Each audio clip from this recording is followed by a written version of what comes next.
DK Shivakumar CM ಆಗಿ ಪ್ರಮಾಣ ವಚನ ಸ್ವೀಕಾರ ಮಾಡಿದಂತ ಸಂದರ್ಭದಲ್ಲಿ ಕೇಳಿ ಬರ್ತಾ ಇದ್ದಂತ ಮಾತು ಇನ್ನು 2 ವರ್ಷ ಇದೆ. ಯಾಕೆ ಡಿಕೆ ಶಿವಕುಮಾರ್ ಇಷ್ಟು ಸಿಎಂ ಸ್ಥಾನಕ್ಕಾಗಿ ಬಡದಾಡ್ತಾ ಇದ್ದಾರೆ? ಇನ್ನು 2 ವರ್ಷದಲ್ಲಿ ಏನು ಮಾಡಬಹುದಪ್ಪ, ರಾಜ್ಯದ ಅಭಿವೃದ್ಧಿ ಏನಾಗುತ್ತೆ, ಹೀಗೆಲ್ಲ ನಾನಾ ತರದಂತ ಚರ್ಚೆಗಳು ಜನಗಳ ಮಧ್ಯೆ ಓಡಾಡ್ತಾ ಇತ್ತು. ಬಟ್ ಇದೀಗ ಡಿಕೆ ಶಿವಕುಮಾರ್ ಕೇವಲ 2 ವರ್ಷದ ಸಿಎಂ ಅಲ್ಲವೇ ಅಲ್ಲ. ಹಾಗಾದ್ರೆ ಇನ್ನೆಷ್ಟು ವರ್ಷ ಸಿಎಂ ಆಗಿರ್ತಾರೆ ಡಿಕೆ? ಇನ್ನೆಷ್ಟು ವರ್ಷ? 1 ವರ್ಷನ, 6 ತಿಂಗಳ? ನಿಮ್ಮ ಊಹೆ, ನಿಮ್ಮ ಲೆಕ್ಕಾಚಾರಗಳೆಲ್ಲ ಕಂಪ್ಲೀಟ್ ತಪ್ಪು ಇಲ್ಲಿ. ಹಾಗಿದ್ರೆ ಡಿಕೆ ಶಿವಕುಮಾರ್ ಎಷ್ಟು ವರ್ಷದ ಸಿಎಂ? ನಿಮ್ಮ ಅಶ್ವವೇಗ ನೀಡ್ತಿದೆ ಡಿಕೆ ಸಿಎಂ ಸ್ಥಾನದ ಅಸಲಿ ಲೆಕ್ಕವನ್ನ. ಅಶ್ವವೇಗ ನ್ಯೂಸ್ನಲ್ಲಿ ಬಿಗ್ ಪೊಲಿಟಿಕಲ್ ಎಕ್ಸ್ಕ್ಲೂಸಿವ್ ಸುದ್ದಿ. ಡಿಕೆ ಶಿವಕುಮಾರ್ 2 ವರ್ಷದ ಸಿಎಂ ಅಲ್ಲವೇ ಅಲ್ಲ. ಹಾಗಾದ್ರೆ ಇನ್ನೆಷ್ಟು ವರ್ಷ ಸಿಎಂ ಆಗಿರ್ತಾರೆ? 1 ವರ್ಷನ ಅಥವಾ 6 ತಿಂಗಳ? ಈ ರೀತಿಯಾಗಿ ಲೆಕ್ಕಾಚಾರಗಳಿದ್ರೆ, ಊಹೆಗಳಿದ್ರೆ ನಿಮ್ಮ ಊಹೆ ಲೆಕ್ಕಾಚಾರಗಳೆಲ್ಲ ಕಂಪ್ಲೀಟ್ ತಪ್ಪಾಗುತ್ತೆ. ಡಿಕೆ ಶಿವಕುಮಾರ್ ಅವರ ಮುಂದಿನ ರಾಜಕೀಯ ನಡೆಗಳೇ, ಜೀವನವೇ ಬೇರೆಯಾಗಿರುತ್ತೆ. ಯಾವ ರೀತಿಯಾಗಿ ನಿಮ್ಮ ಅಶ್ವವೇಗ ನ್ಯೂಸ್ನಲ್ಲಿ ನೀಡ್ತಾ ಇದ್ದೀವಿ ಡಿಕೆ ಸಿಎಂ ಸ್ಥಾನದ ಅಸಲಿ ಲೆಕ್ಕಾಚಾರವನ್ನ. ಅಶ್ವವೇಗ ನ್ಯೂಸ್ನಲ್ಲಿ ಬಿಗ್ ಪೊಲಿಟಿಕಲ್ ಎಕ್ಸ್ಕ್ಲೂಸಿವ್ ಸುದ್ದಿ. ಇನ್ನು 2 ವರ್ಷ ಇದೆ. ಡಿಕೆ ಶಿವಕುಮಾರ್ ಏನೆಲ್ಲ ಮಾಡಬಹುದು? 2 ವರ್ಷದಲ್ಲಿ ಅಭಿವೃದ್ಧಿ ಅಂತ ನೋಡಿದ್ರೆ ಕರ್ನಾಟಕದಲ್ಲಿ ಏನು ಮಾಡೋದಕ್ಕೆ ಸಾಧ್ಯ ಡಿಕೆ ಶಿವಕುಮಾರ್ ಅವರು? ಹೀಗೆ ನಾನಾ ತರದಂತಹ ಚರ್ಚೆಗಳು.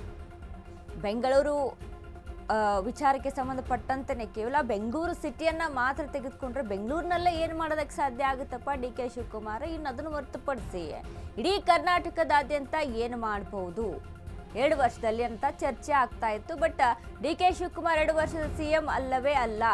ಕನಕಪುರ ಬಂಡೆಗೆ ಹೊಡಿತು ಬಂಪರ್ ಲಾಟ್ರಿ. ಬಯಸದೆ ಬಂದ ಅದೃಷ್ಟ. 1 ವರ್ಷ ಬೋನಸ್ ಸಿಗುತ್ತೆ ಡಿಕೆ ಶಿವಕುಮಾರ್ಗೆ. ಡಿಕೆ ಶಿವಕುಮಾರ್ 3 ವರ್ಷದ ಮುಖ್ಯಮಂತ್ರಿ ಆಗ್ತಾರೆ. 3 ವರ್ಷ ಡಿಕೆ ಕುರ್ಚಿ ಅಲುಗಾಡಿಸಲು ಸಾಧ್ಯವೇ ಇಲ್ಲ. ಅದು ಹೇಗೆ? ಉಳಿದ ಅವಧಿ 2 ವರ್ಷ ಅಷ್ಟೇ ಅಲ್ವಾ? 3 ವರ್ಷ ಹೇಗೆ? 1 ವರ್ಷ ಹೆಂಗೆ ಅಲ್ಲಿ ಜಾಸ್ತಿ ಆಗುತ್ತೆ ಅಂತ ತಲೆಗೆ ಹುಳ ಬಿಟ್ಕೋಬೇಡಿ. ಗೊಂದಲ ಕ್ಲಿಯರ್ ಮಾಡ್ತೀವಿ. ಅಶ್ವವೇಗ ನ್ಯೂಸ್ ಬ್ರೇಕ್ ಮಾಡ್ತಿರುವಂತ ಅತಿ ದೊಡ್ಡ ಸುದ್ದಿ ಇದು. 2 ವರ್ಷ ಅಲ್ಲ, 3 ವರ್ಷ ಸಿಎಂ ಆಗಿರ್ತಾರೆ. 1 ವರ್ಷ ಬೋನಸ್, ಬಂಪರ್ ಲಾಟ್ರಿ ಅಂತ ಹೇಳ್ಬೋದು. ಇನ್ನು ಅದೃಷ್ಟ ಡಿಕೆ ಶಿವಕುಮಾರ್ಗೆ ಅಂತಾನು ಹೇಳ್ಬೋದು.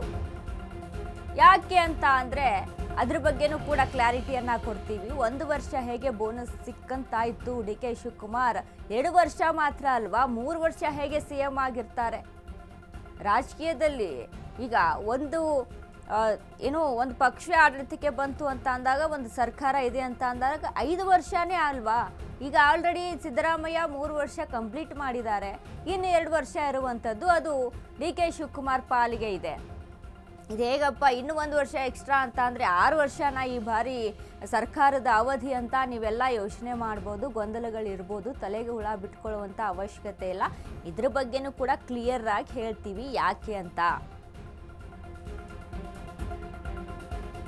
2029ಕ್ಕೆ ದೇಶದಲ್ಲಿ ಕ್ಷೇತ್ರಗಳ ಪುನರ್ ವಿಂಗಡಣೆ ಫಿಕ್ಸ್ ಆಗುತ್ತೆ. ಅಸೆಂಬ್ಲಿ ಲೋಕಸಭೆ ಕ್ಷೇತ್ರಗಳ ಡಿಲಿಮಿಟೇಷನ್ ಖಚಿತ ಇಲ್ಲಿ. 2028ಕ್ಕೆ ರಾಜ್ಯದಲ್ಲಿ ನಡೆಯಲ್ಲ ಅಸೆಂಬ್ಲಿ ಎಲೆಕ್ಷನ್. 6 ತಿಂಗಳ ಅಂತರದಲ್ಲಿ 2 ಎಲೆಕ್ಷನ್ ಮಾಡಲ್ಲ. 2029ಕ್ಕೆ ಲೋಕಸಭೆ ಜೊತೆಗೆ ಕರ್ನಾಟಕ ಅಸೆಂಬ್ಲಿ ಎಲೆಕ್ಷನ್ ಕೂಡ. ಹೀಗಾಗಿ 2028ರಲ್ಲಿ ವಿಧಾನಸಭೆಗೆ ಚುನಾವಣೆಯೇ ನಡೆಯಲ್ಲ. ಹೀಗಾಗಿ 3 ವರ್ಷ ಡಿಕೆ ಶಿವಕುಮಾರ್ ಸಿಎಂ ಕುರ್ಚಿ ಭದ್ರವಾಗಿರುತ್ತೆ. 2029ರವರೆಗೂ ಡಿಕೆ ಶಿವಕುಮಾರ್ ಸಿಎಂ ಸೀಟಲ್ಲಿ ಇರ್ತಾರೆ. ಇದು ದೈವ ಭಕ್ತ ಧರ್ಮಿಷ್ಠ ಡಿಕೆಗೆ ಬಯಸದೆ ಬಂದ ಭಾಗ್ಯ. 2029ರ ಮೇ ಜೂನ್ನಲ್ಲಿ ಲೋಕಸಭೆ ಅಸೆಂಬ್ಲಿಗೂ ಎಲೆಕ್ಷನ್. 3 ವರ್ಷದಲ್ಲಿ ಡಿಕೆ ಶಿವಕುಮಾರ್ ಉತ್ತಮ ಆಡಳಿತ ನೀಡಿದ್ರೆ, ಜನ ಒಲವು ತೋರಿಸಿದ್ರೆ ಮುಂದೆ ಮತ್ತೆ 5 ವರ್ಷ ಸಿಎಂ ಆಗಿ ಫಿಕ್ಸ್ ಆಗ್ತಾರೆ. ಆಗ ಸಿದ್ದನನ್ನ ರೆಕಾರ್ಡ್ ಬ್ರೇಕ್ ಮಾಡಬಹುದು ಡಿಕೆ ಶಿವಕುಮಾರ್. ಇದು ಅಶ್ವವೇಗ ನ್ಯೂಸ್ನ biggest political story, exclusive story ಇದು. ಹೌದು, ಅಸೆಂಬ್ಲಿ ಎಲೆಕ್ಷನ್ ಇದೆ. ಸೊ ಹಾಗಾಗಿ 2028ರ ಎಲೆಕ್ಷನ್ನು ಅಂತ ನಾವು ಹೇಳ್ತಾ ಇದ್ವಿ, ವಿಧಾನಸಭಾ ಎಲೆಕ್ಷನ್ನು ಅಂತ. ಬಟ್ ಇಲ್ಲಿ 2029ಕ್ಕೆ ದೇಶದಲ್ಲಿ ಕ್ಷೇತ್ರಗಳ ಪುನರ್ವಿಂಗಡಣೆ ಫಿಕ್ಸ್ ಆಗುತ್ತೆ.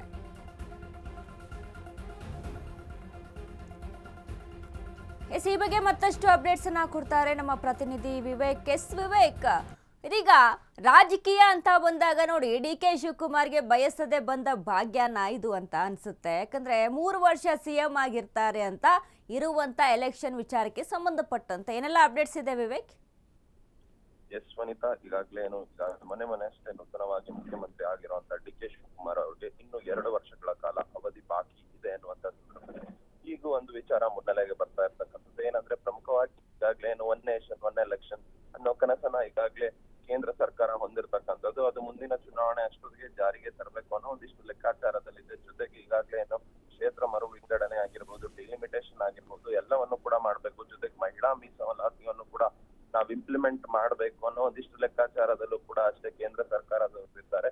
ಬಹುಶಃ ಈಗ 21ನೇ ತಾರೀಕಿನಿಂದ ಏನ್ ಅಧಿವೇಶನ ಆರಂಭವಾಗುತ್ತೆ ಕೇಂದ್ರದಲ್ಲಿ, ಈ ಅಧಿವೇಶನದಲ್ಲಿ ಈ ಎಲ್ಲಾ ಬಿಲ್ಗಳು ಪಾಸ್ ಆಗುವಂತಹ ಸಾಧ್ಯತೆಗಳು ಕೂಡ ಇದೆ. ಮೆಜಾರಿಟಿ ನಂಬರ್ಸ್ ನ ಕೊರತೆಯಲ್ಲಿ ಈಗಾಗಲೇ ಈ ಹಿಂದೆ ಇದ್ದು, ಆ ನಿಟ್ಟಿನಲ್ಲಿ ಆ ನಂಬರ್ಸ್ ಎಲ್ಲವನ್ನು ಕೂಡ ಸರಿ ಮಾಡ್ತಕ್ಕಂಥ ಕೆಲಸವನ್ನು ಕೂಡ ಕೇಂದ್ರ ಸರ್ಕಾರ ಮುಂದಾಗಿ ನಂಬರ್ಸ್ ಅನ್ನ ಪಡೆದುಕೊಳ್ತಾ ಇದೆ. ಒಂದು ವೇಳೆ ಆ ಬಿಲ್ ಪಾಸ್ ಆಗಿದ್ದೇ ಆದಲ್ಲಿ, ಮತ್ತೆ ಏನಾದ್ರೂ ಒನ್ ನೇಷನ್ ಒನ್ ಎಲೆಕ್ಷನ್ ಆಗಿದ್ದೇ ಆದಲ್ಲಿ, ಆಗ ಡಿ.ಕೆ. ಶಿವಕುಮಾರ್ ಅವರಿಗೆ ಒಂದು ಬಂಪರ್ ಆಫರ್ ಬಂತು ಅಂತಾನೆ ಹೇಳ್ಬೋದು. ಯಾಕಂದ್ರೆ 28ಕ್ಕೆ ಸಾರ್ವತ್ರಿಕ ಚುನಾವಣೆ ನಮ್ಮ ರಾಜ್ಯದಲ್ಲಿ ನಡಿಬೇಕಾಗಿರುತ್ತೆ. ಆದ್ರೆ ಒನ್ ನೇಷನ್ ಒನ್ ಎಲೆಕ್ಷನ್ ಏನಾದ್ರು ಆದ್ರೆ 1 ವರ್ಷ ಎಕ್ಸ್ಟ್ರಾ ಸಿಗುತ್ತೆ.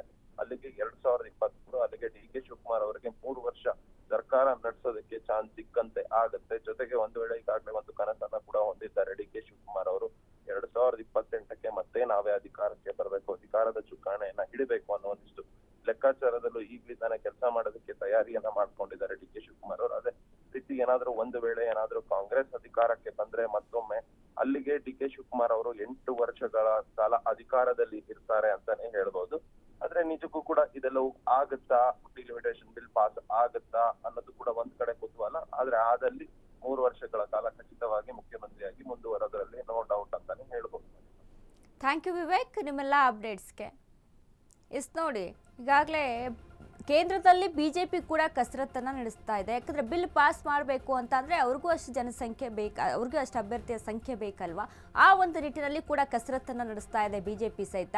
ಒಂದು ವೇಳೆ ಏನಾದರೂ ಬಿಜೆಪಿ ಎಲ್ಲರನ್ನ ವಿಶ್ವಾಸಕ್ಕೆ ತೆಗೆದುಕೊಂಡು ಬಿಲ್ ಪಾಸ್ ಆದರೆ ಡಿ.ಕೆ. ಶಿವಕುಮಾರ್ಗೆ 1 ವರ್ಷ ಬೋನಸ್ಸು, ನೆಕ್ಸ್ಟ್ ತಮ್ಮನ್ನು ತಾವು ಗುರುತಿಸಿಕೊಳ್ಳೋದಕ್ಕೆ ಹೆಚ್ಚಿನ ಅವಕಾಶ ಸಿಕ್ಕಂತಾಗುತ್ತೆ. ಮುಂದಿನ ಬಾರಿ ಜನ ಕೂಡ ಹೆಚ್ಚಾಗಿ ಒಲವನ್ನು ತೋರಿದ್ರೆ ಇನ್ನು 5 ವರ್ಷ ಸಿಎಂ ಆಗುವಂಥ ಚಾನ್ಸಸ್ ಹೆಚ್ಚಾಗಿದೆ.